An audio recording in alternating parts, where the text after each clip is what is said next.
Jadi proses penyelidikannya yang dicari indikasi itu? Iya, Prof. kenapa ini harganya kok Naik. mahal?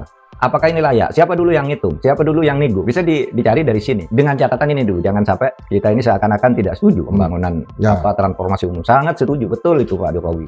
Transportasinya sendiri ya mungkin rugi. Kita setuju, rugi, tetapi tidak boleh ada korupsi kan begitu menurut hukum. Nah itu yang harus diselidiki. Kan Jadi gitu. yang dicari itu kan dokumen-dokumen Nah itu persoalannya. Dokumennya itu kan tidak pernah bisa diakses. Padahal itu bukan rahasia negara kan, Prof? Seharusnya bukan rahasia negara. Dokumen itu harus dicari lebih dulu oleh KPK, baru orang-orang yang terlibat. Tapi kalau menurut dokumen-dokumen pemberitaan yang saya baca, kayaknya Menteri Keuangan enggak terlalu aktif di situ. Menteri BUMN? Justru Menteri BUMN. Ada juga bilang LBP, Luhut Binsar Panjaitan. Itu enggak juga, karena waktu ini Pak Luhut belum apa-apa. Dia kan jadi KSP saja terlambat. Sesudah itu pindah ke Menko Polhukam. Tidak ada kaitannya dengan ini. Tapi yang saya tahu, saya sudah bermasalah ini di musim COVID itu Pak Luhut ditunjuk. Tolong diselesaikan Pak Luhut. Nah di situ Pak Luhut bilang, waduh, barang ini sudah busuk.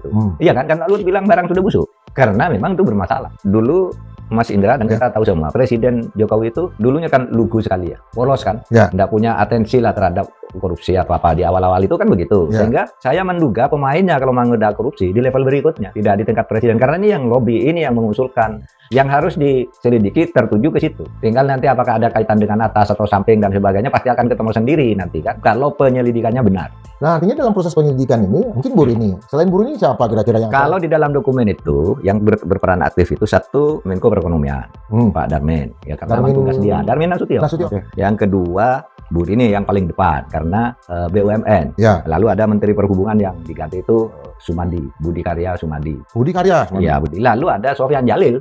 Sofyan Jalil itu apa? Waktu itu Kepala BPN kan, Menteri Pertahanan, itu untuk pembebasan tanah dan sebagainya. Nah di dalam berita-berita rapat-rapat tentang itu, saya sudah diketahui, oh ini rapat tanggal sekian. Mestinya itu kan terbuka kan? Mestinya. Dokumen letter of intent dengan IMF itu semua aturan kita bisa akses.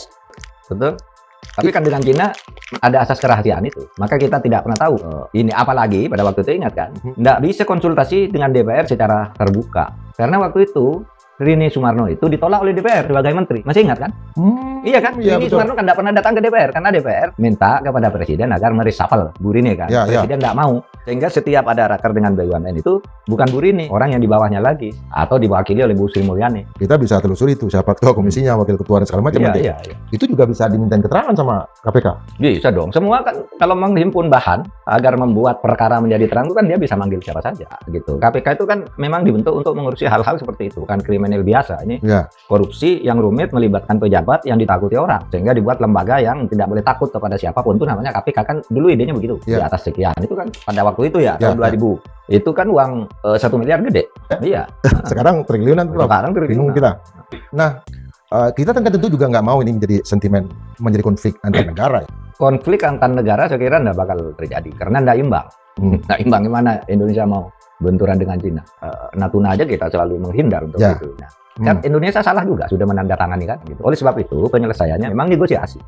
Artinya apa? Dengan Cina kita tetap wajib membayar sesuai dengan kontrak. Karena kontrak itu berlaku sebagai undang-undang. Dengan Cina nggak boleh. Ini bayar terus ini tindak yang ke dalam ini loh. Dulu siapa yang membuat kita harus bayar segitu? Bayarnya tetap bayar. Cina bisa mengambil langkah apapun.